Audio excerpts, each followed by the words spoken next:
ओशो ने एक कहानी बताते हुए कहा, एक ऐसी स्त्री जिस धर्म में पलकर वह बड़ी हुई थी, उसने उस धर्म का परित्याग कर दिया। उसने ईश्वर पर विश्वास करने तक की मर्यादा तोड़ दी और एक दूसरे पंथ पर विश्वास करने लगी। तब वह फिर एक दूसरे पंथ से प्रभावित हो गई। हर बार जब वह अपने विश्वास और पंथ बदलती थी, वह कल्पना करती थी कि उसने कुछ चीज प्राप्त तो कर ली है, लेकिन फिर भी वह खुश नहीं है। हर बार जब वह नए पंथ में प्रविष्ट होती थी, उसका स्वागत किया जाता था और उसका सम्मिलित होना शुभ माना जाता था। उसे उसकी समझ और बोध का एक प्रतीक माना जाता था, लेकिन फिर भी उसके अंदर एक प्रकार के भ्रम की स्थिति बनी रहती थी। अंत में उसने एक विशिष्ट और प्रसिद्ध सद्गुरु के बारे सुना और वह उससे बात करने गई। उस स्त्री के मतभेदों भरे विचारों को सुनने के बाद उसने कहा, तुम अपने घर जाओ, मैं तुम्हें अपने निर्णय का संदेश वहीं पहुंचा दूंगा। इसके बाद शीघ्र ही उस स्त्री ने अपने दरवाजे पर उस गुरु के एक शिष्य को पाया। उसके हाथ में सद्गुरु द्वारा भेजा गया एक पैकेट था। जब उसने उसे खोला तो देखा कि उसमें एक कांच की बोतल रखी थी, जिसमें काली, लाल और सफेद रेत की 3 तहें उसके आधे भाग तक बिछी थीं और उसके ऊपर रुई का ढक्कन था। बोतल के बाहर लिखा हुआ था कि रुई को हटाकर इस बोतल को हिलाओ और वह देखकर तुम समझ जाओगी कि तुम्हारी स्थिति ठीक इसके जैसी ही है। उसने बोतल में से रुई निकालकर बोतल में रखी रेत को हिलाया तो अलग अलग रंगों के रेत के कण एक दूसरे में मिल गए और उसके लिए अंत में जो कुछ रह गया वह भूरे रंग की रेत का एक ढेर भर था। ओशो कहते हैं, मनुष्य मन एक विरोधाभास लेके रखता है। मनुष्य ही केवल ऐसा जीवित अस्तित्व है जो विरोधाभासी है और यही मनुष्य का अनूठापन है। अन्य सभी पशु और प्राणी विरोधाभासी प्रकृति के नहीं हैं। एक वृक्ष है और एक कुत्ता है, लेकिन मनुष्य कभी भी एक जैसी स्थिति में नहीं होता। उसके अंदर निरंतर कुछ हो रहा होता है, उसमें कुछ विकसित हो रहा होता है। मनुष्य सदा अपने आप से होकर गुजर रहा है और यही है उसका विरोधाभास है और यह शुरुआत ही से उसकी केंद्रीय प्रवृत्ति होती है। यह कोई संयोगवश नहीं है, बुनियादी रूप से वह ऐसा ही है। एक बार तुम इस विरोधाभास को समझ जाओ तो तुम्हें मनुष्य होने के बारे में, कि मनुष्य क्या होता है, उसकी पहली झलक दिखाई देगी। मनुष्य हमेशा कुछ बनने या होने की एक योजना या उपाय है। उसके अस्तित्व में होना और बनना है, यही से विरोधाभास शुरू होता है। वह हमेशा जो कुछ वह था और जो कुछ वह बनने जा रहा है उसके मध्य में बना रहता है। वह हमेशा अपने अतीत और भविष्य के बीच में रहता है। अतीत और भविष्य के 2 अनंत छोरों के मध्य वह एक लटकता हुआ पुल से होकर गुजर रहा है, निरंतर गुजरता ही रहता है। मनुष्य जो भी कुछ है वह उससे कभी भी संतुष्ट नहीं होता। वह उसके पार जाने का प्रयास करता है, हमेशा उससे भी आगे जाने की कोशिश करता है। वह जो कुछ भी कर रहा है, बुनियादी रूप से उसका सारा प्रयास यही है कि कैसे कुछ और अधिक बना जाए, कुछ चीज इससे भी बेहतर या ऊंची की जाए। मनुष्य एक प्रगति है, वह एक पथिक है, एक यात्री है और उसका जीवन एक तीर्थ यात्रा है, कभी न समाप्त होने वाली तीर्थ यात्रा जो चलती ही चलती जाती है। एक वृक्ष उगता है, वृक्ष जन्मता है अपने वृक्ष होने के सभी चरित्रगत गुणों के साथ। एक कुत्ता पैदा होता है अपने कुत्तेपन के साथ। लेकिन मनुष्य किसी दिए गए तथ्य की भांति नहीं है, वह केवल एक संभावना और संभावित शक्ति लेकर उत्पन्न होता है। मनुष्य बिल्कुल कोरा ही उत्पन्न होता है, एक शून्यता की भांति, उस पर कुछ भी लिखा नहीं होता। सभी दूसरे प्राणियों के पास उनकी एक विशिष्ट प्रकृति और आत्मा होती है। मनुष्य में ठीक इसका उल्टा होता है। वह अस्तित्व में पहले आता है और बाद में वह अपने स्वभाव की खोज करना शुरू करता है। दूसरे पशुओं में उनका स्वभाव पहले प्रकट होता है और वे अस्तित्व में उसके बाद आते हैं। पहले से ही एक पूर्व निश्चित कार्यक्रम वे अपने साथ ही लाते हैं। वे कभी विकसित नहीं होते, वे ठीक वैसे ही बने रहते हैं जैसे वे हैं। इसी वजह से वे इतने निर्दोष दिखाई देते हैं, इतने अधिक बेफिक्र और बिना किसी तनाव के। एक गाय की आंखों में झांक कर देखो, कितनी शांतिपूर्ण और शांत होती है। उनमें कोई उत्कंठा, कोई वेदना और कहीं कोई परेशानी नहीं। अब जरा मनुष्य की आंखों में झांक कर देखो, वे हमेशा मलिन और सोच विचार में पड़ी होंगी। वे हमेशा एक व्यथा या वेदना से कंपती रहती हैं। उनका कांपना इस बात के लिए है, क्या मैं उसे बनाने जा रहा हूं या नहीं। वे कंपती रहती हैं, क्या मैं स्वयं को ही खोजने में समर्थ हो सकूंगा अथवा नहीं।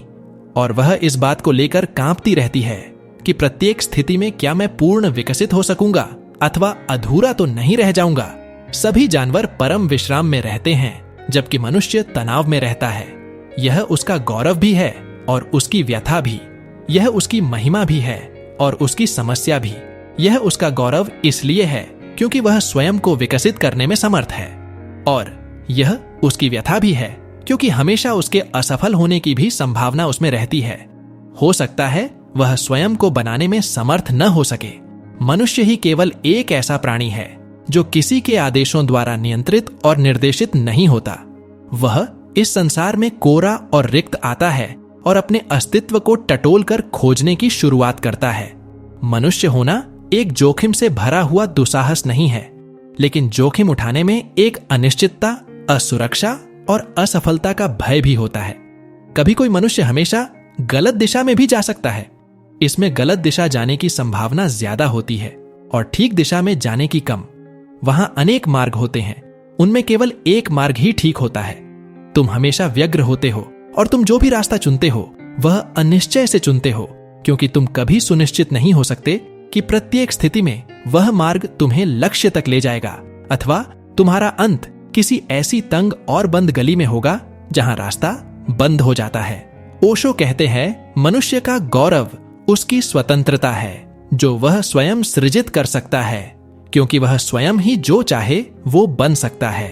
उसे किसी चीज के लिए विवश नहीं किया जा सकता।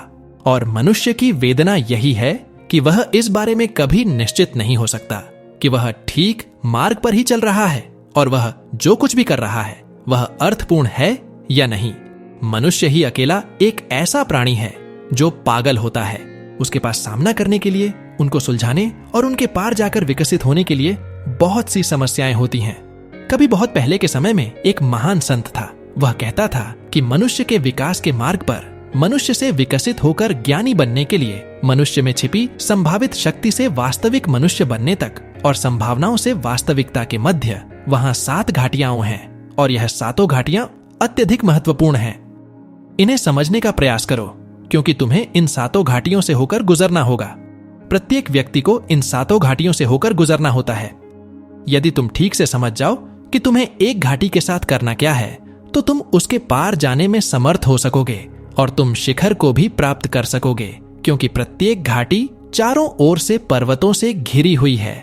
यदि तुम घाटी के जाल में उलझे बिना उससे होकर गुजर जाओ, यदि तुम घाटी के आकर्षणों से आसक्त होकर उसमें खो न जाओ, यदि तुम उससे पृथक निरासक्त एक साक्षी बनकर रहो, और यदि तुम्हें सदा यह याद रहे कि यह तुम्हारा घर नहीं है और तुम यहां एक अजनबी हो, और तुम्हें निरंतर इस बात का ख्याल बना रहे कि तुम्हें उस शिखर तक पहुंचना ही है, और तुम कभी शिखर की बात न भूलो, तो तुम शिखर पर पहुंच जाओगे।